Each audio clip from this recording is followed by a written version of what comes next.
Bhagavad Gita, chapter 2, verse 43. Namaste. In this verse, Krishna expands about what he said in the previous verse. He describes the mindset of those who are overly attached to ritualistic promises. He says, quote, "They are full of desires with heaven as their goal. They speak flowery words and promise special results from rituals, enjoyment, and power. For them, this is everything." Unquote. Here, Krishna paints the picture of a person trapped by desire driven spirituality. Such people may appear religious, but their devotion is not to truth, it is to rewards. They are fascinated by rituals, chants, and ceremonies, but not for inner growth. Their focus is, if I perform this sacrifice, I will gain merit. If I offer this, I will get pleasure in heaven. If I do that ritual, I will avoid suffering. In other words, they approach the divine as a trader, always bargaining.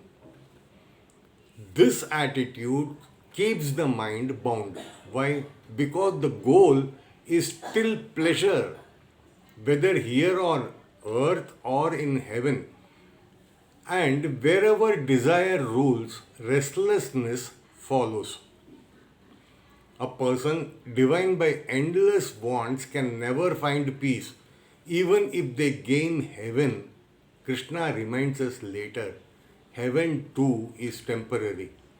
When the accumulated merit is exhausted, the soul must return to earthly life.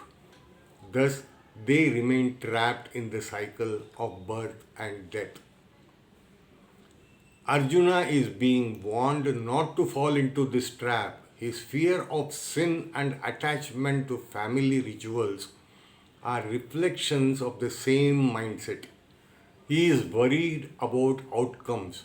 Will I incur sin? Will heaven be closed? Will I lose dharma? Krishna tells him, rise higher. The true seeker does not act for reward but acts for wisdom.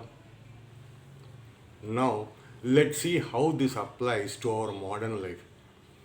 Many of us are drawn to external practices, wearing certain symbols, doing rituals, performing elaborate ceremonies. These can have value when they purify the mind or express devotion. But if our only aim is material benefit or future enjoyment, then we remain stuck at the surface.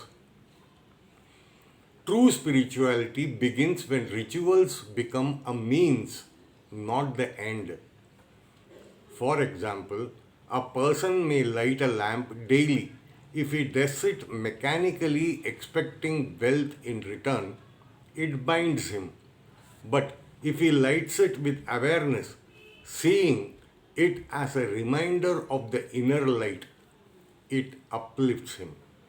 The same action can either bind or liberate, depending on the attitude.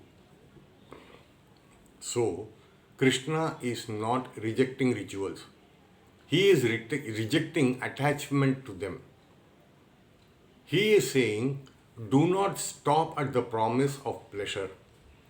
Do not make heaven your highest goal. Seek the eternal. Seek the self. Thus, in this verse, Krishna shows us that desire-driven religion keeps us bound while wisdom-driven spirituality sets us free. Jai Sri Krishna.